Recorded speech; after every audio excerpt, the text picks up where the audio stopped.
ओम श्री गणेशाय नमः। सर्ववेदांत सिद्धांतो गोचरम तम गोचरम महेशम सच्चिदानंदम सद्गुरुं प्रणतोस्म्यहम्। नमः शिवाय शाम्बाय सगणाय ससूनवे पुराण पुरुषेशाय शंकराय नमो नमः। नमस्कार। शिवरात्रि पर्व के पावन अवसर पर आप सभी का मेरे YouTube channel doctor Gopal Krishna Joshi में हार्दिक अभिनंदन एवं स्वागत है। हमारा भारतवर्ष उत्सव और पर्वों का देश है।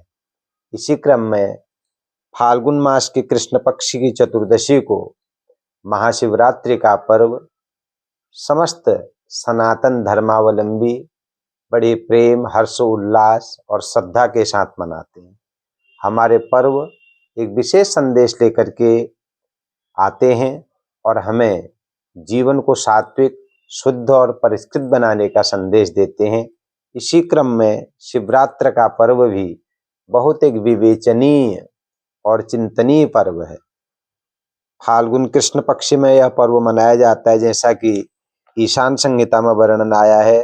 फाल्गुन कृष्ण चतुर्दश्याम आदिदेवो महानिशि शिवलिंग तयोद्भूतः कोटि सूर्य समप्रभः।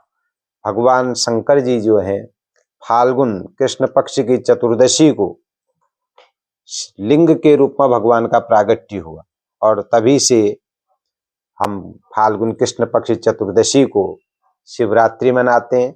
प्रत्येक पर्व जो है अलग अलग ज्योतिषी मान्यताओं के आधार पर उसका पर्व हम मनाते हैं। किसी में उदय व्यापिनी तिथि देखी जाती है, किसी में मध्याह्न व्यापिनी और कहीं पर रात्रि व्यापिनी तिथियों का भी महत्व है। तो जहाँ तक शिवरात्रि का प्रश्न है तो निशीथ व्यापिनी ग्राह्य शिवरात्रि चतुर्दशी। शिवरात्रि जिस चतुर्दशी को हम मनाते हैं उसमें रात्रि व्यापिनी चतुर्दशी देखी जाती है और कल को जो है रात्रि व्यापिनी चतुर्दशी है। तो कल दिनांक 26 फरवरी 2025 को हम सब लोग प्रेम के साथ शिवरात्रि का व्रत मनाएंगे, व्रत भी करेंगे और जलाभिषेक जलधारा प्रियो शिव। भगवान शंकर जलधारा से बड़े प्रसन्न होते हैं, तो इसलिए खूब गंगा जल और शुद्ध नदियों का जल भगवान को चढ़ाया जाता है। अष्टोत्तर विधि से भी भक्तजन भगवान की दिव्य पूजा करते हैं। पूजा सब हम करते हैं, अच्छी बात है। भगवान तो भवानी शंकरो वंदे श्रद्धा विश्वास रूपिणो, वो तो श्रद्धा और विश्वास के द्वारा ही प्राप्त होते हैं। लेकिन जो हमारी पौराणिक मान्यताएं हैं उनका भी अध्ययन होना और इस पर्व को हम क्यों मनाते हैं उसके विषय में वास्तविक जानकारी होना, शास्त्रीय जानकारी होना, ये भी बहुत आवश्यक है। तो इस क्रम में भी हम एक विवेचन करना चाहते हैं और शिवरात्रि की जो महत्ता है वो क्यों है, तो इसका एक बड़ा आख्यान शिवपुराण की विद्येश्वर संहिता में वर्णित है। ब्रह्मा और विष्णु आपस में उनकी भेंट होती है और एक दूसरे का अभिवादन करने में संकोच कर जाते हैं। कहीं ना कहीं ये कहा जा सकता है कि अभिमान और दंभ कहीं उनके बीच में आ गया। ब्रह्मा अपने को श्रेष्ठ मानने लगे, विष्णु अपने को श्रेष्ठ मानने लगे। अहमेव वरो न त्वम अहम प्रभु परस्परम हंतु कामौ चक्रतु समरोद्यमम। ऐसा वर्णन शिव पुराण में आता है कि ब्रह्मा कहने लगे मैं बड़ा हूँ और विष्णु कहने लगे मैं बड़ा हूँ। तो इस प्रकार आपस में उनका बड़ा युद्ध होने की स्थिति में आ जाता है और पाशुपतास्त्र और माहेश्वर अस्त्र का वो आपस में प्रयोग करने लगे। तो इसी कालखंड में ब्रह्मा और विष्णु के इस युद्ध उपक्रम को देख करके भगवान शंकर के मन में विचार आया और उन्होंने इन दोनों के अज्ञान को दूर करने के लिए उनके मध्य में भगवान लिंग रूप में का निराकार रूप में प्रकट हो गए। महानल स्तंभ विभीषणाकृति वभूव तन मध्य तले स निष्कलः, ऐसा शिव पुराण में वर्णन आता है। और भगवान शंकर ने स्वयं ब्रह्मा जी से कहा कि आप इस लिंग का आदि पता करके आए और विष्णु को आदेश हुआ कि आप इसका अंत पता करके आए। हंस में आरूढ़ होकर के ब्रह्मा जी आकाश मार्ग की ओर चले गए और विष्णु भगवान पाताल की ओर बढ़े और बहुत गहराई तक पहुंचे, लेकिन विष्णु भगवान को इसका कुछ भी अंत पता नहीं चला। और कुछ ही समय में भगवान विष्णु जो है उस भूमि स्थल पर पहुंच गए जहां पर शिवलिंग प्रकट हुआ था। ब्रह्मा जी आकाश मार्ग की ओर चले गए और उनको भी कहीं उसका आदि पता नहीं चला। इसी क्रम में आकाश मार्ग से केतकी पुष्प का आगमन हो रहा था और उसी समय ब्रह्मा जी ने मायावी उस केतकी पुष्प से कुछ विचार विनिमय किया, उसको प्रलोभन दिया और कहा कि आप शिव के समक्ष कहना कि ब्रह्मा इस लिंग का आदि पता करके आ गए हैं। तो इस तरीके से केतकी को साथ में लेकर के ब्रह्मा जी भी उसी स्थल पर आ गए जहां भगवान शिव का लिंग प्रकट हुआ था और शिव सगुण रूप में भी वहां पर थे और साथ ही विष्णु भी थके हारे वहां पर बैठे हुए थे। और ब्रह्मा जी ने ये स्पष्ट करने का प्रयास किया कि मैं शिवलिंग का आदि पता करके आ चुका हूँ और उन्होंने वो बात कह भी दी। तो भगवान शंकर ने, सब वो जानते थे, उन्होंने देखा कि ब्रह्मा जी तो असत्य भाषण कर रहे हैं, तो उनको बड़ा क्रोध भी आ गया। सवै गृहीत्वैक करेण केशम तत्पंचमम दीप्तमसत्य भाषणम। और ऐसा वर्णन आता कि भगवान शंकर जी ने ब्रह्मा जी का जो असत्य भाषी मुख था उसका छेदन कर दिया, उसको काट दिया और केतकी पुष्प जो असत्य भाषण कर रही थी उसको भी अपनी पूजा से भगवान ने वंचित कर दिया। रे रे केतक दुष्टत्वम शठ दूर मितो ब्रज ममापि प्रेमते पुष्पे माँ भूत पूजाश्वितः परम। आज से तुम मेरी पूजा में कहीं पर भी ग्राह्य नहीं होगी। इस प्रकार केतकी को भगवान ने श्रापित भी कर दिया।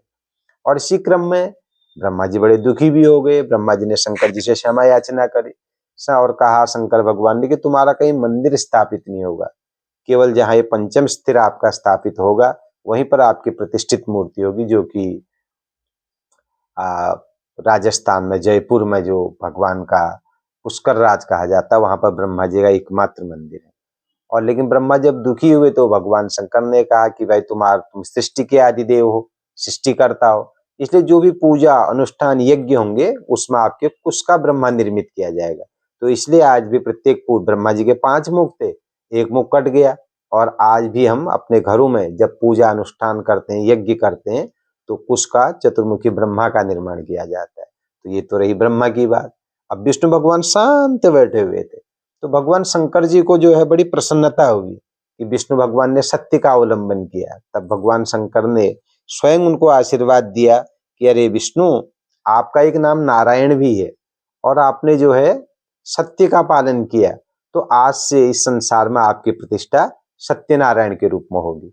और भगवान विष्णु को हम तब से सत्यनारायण के रूप में भी उनकी हम पूजा संपादित करते हैं। तो इस प्रकार ब्रह्मा और विष्णु के मध्य जो अविवेक की स्थिति आ गई थी, उनका दंभ, उनका क्रोध और उनका अज्ञान दूर करने के लिए ही भगवान शंकर ने उनके मध्य में लिंग रूप में अपना अवतार धारण किया। और तभी जो वो तिथि थी और जो दिव्य शिवलिंग था, उस शिवलिंग की पूजा ब्रह्मा और विष्णु ने रात्रि के 4 प्रहरों में उसी दिन की। और उस पूजा से भगवान शंकर जी बड़े प्रसन्न हुए, बड़े आह्लादित हुए। तब भगवान शंकर ने उनको कहा और हम सभी अखिल विश्व में जो भी हम लोग हैं, हम सबको एक संदेश दिया, दिनमे तत्ततः पुण्यम भविष्यति महत्तरम शिवरात्रि इति ख्याता तिथिरेशा मम प्रिया। भगवान ने स्वयं कहा कि हे ब्रह्मा विष्णु, जिस कालखंड में आज आपने मेरी पूजा की है, ये कालखंड और यह समय शिवरात्रि नाम से विश्व में प्रसिद्ध होगा। तो तब से फाल्गुन कृष्ण चतुर्दशी की जो परम पावन तिथि है, इसको हम शिवरात्रि के रूप में मनाते हैं। और शिवरात्रि का जो पावन दिवस है, शिव जी के प्रागट्य का दिवस है। और इसी क्रम में एक भील की भी कथा आती है, जो कि पारिवारिक भरण पोषण के लिए जंगल में चला गया, सरोवर के पास में चला गया और प्राणियों की हत्या करके वो अपना परिवार चलाता था। तो एक मृग का आगमन होता है, लेकिन वो शिवरात्रि का दिन था। वो ज्यों ही उसको मारने के लिए तैयार होता है, उसकी तुम्बी से जल भी गिर जाता है और पुष्प, एक बिल्व पत्र भी वृक्ष से गिर करके शिवलिंग के ऊपर गिर जाता है। तो इस प्रकार उसने भी 4 प्रहर की पूजा की। तो तभी से ये शिवरात्रि का एक विशेष महत्व कहा जाता है, माना जाता है। और शिव जी के प्रागट्य दिवस के रूप में हम शिवरात्रि को मनाते हैं। और आश्चर्य की बात यह भी है कि कई स्थानों पर या कुछ पत्र पत्रिकाओं में भी ऐसा सुनने देखने को मिलता है कि शिवरात्रि के दिन शिव और पार्वती का विवाह हुआ।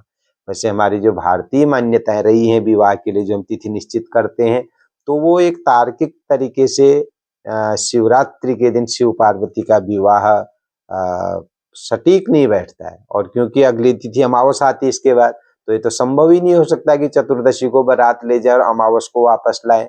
तो इसलिए हमने शब्दों का कुछ भिन्न अर्थ कर लेते हैं और अशाब्दिक अपभ्रंश हमारे भाषाओं में, हमारे ग्रंथों में भी कई जगह देखने को मिल रहा है और कुछ वक्ता लोग भी ऐसी व्याख्या करते हैं। संभवतः कहीं पर ऐसा आया भी हो, मेरा इतना अध्ययन नहीं है, लेकिन शिव पुराण के अनुसार आज का जो दिवस है शिवरात्रि का, ये शिव जी का प्रागट्य दिवस है। और शिव जी के विवाह का जहाँ तक प्रसंग है शिव पुराण में, तो जब शिव और सती का विवाह हुआ है तो उसके संदर्भ में तो सती खंड में वर्णन आता है, अथ चैत्र शिते पक्षे नक्षत्रे भगदैवते त्रयोदश्याम दिने भावनौ निर्गच्छत्स महेश्वरः। और जिनका विवाह तो जो है वैशाख में अर्थात चैत्र शुक्ल पक्ष में त्रयोदशी की तिथि को शिव और सती का विवाह दिखाया गया है। और जहां तक हम पार्वती और शिव विवाह का चिंतन करते हैं तो मुदिते रोहिणी युक्ते विशुद्धे चंद्र तारके मार्ग मासे चंद्रवारे सर्वदोष विवर्जिते। तो इस प्रकार जो है मार्गशीर्ष के महीने में शिव और पार्वती का विवाह शिव पुराण में वर्णित है। इसलिए शिवरात्रि का दिन शिव पार्वती का विवाह नहीं बल्कि शिव का प्रागट्य दिवस है। हमें शब्दों का गंभीर चिंतन करना चाहिए, अर्थ करने का प्रयास करना चाहिए। ऐसी यदि शब्दों का शिवरात्रि को हमने शिवरात्र बना दिया और शिव बारात बना दिया तो कभी अन्य धर्मों के जो त्योहार है उनसे भी यदि इनका नाम संयोजित लोग करने लग जाएंगे तो इससे तो बड़ी विकृत स्थिति पैदा हो जाएगी। तो मैं इस वीडियो के माध्यम से आप सभी से ये भी आग्रह करना चाहूंगा कि जितने भी हमारे पर्व हैं हम उनकी मीमांसा को समझें, उनकी व्याख्या को समझें, उनके रहस्य को समझें और एक सटीक और शास्त्रीय चिंतन को लेकर के हम आगे को बढ़ें। तो इस प्रकार शिवरात्रि का जो पावन पर्व है ये मुख्य रूप से यदि इसका हम आध्यात्मिक विवेचन करें तो अज्ञान निवृत्ति का ये पर्व है। शिव शब्द स्वयं कल्याण का वाचक है, शिवो वेदः वो ज्ञान का भी वाचक है। और रात्रि शब्द जो है भय और अंधकार को द्योतित करता है, अर्थात जिसके मन में कल्याणकारी विचार होंगे, सकारात्मक जिसकी सोच होगी उसी की रात्रि अर्थात अंधकार दूर हो सकता है। यही शिवरात्रि का मुख्य अर्थ भी है।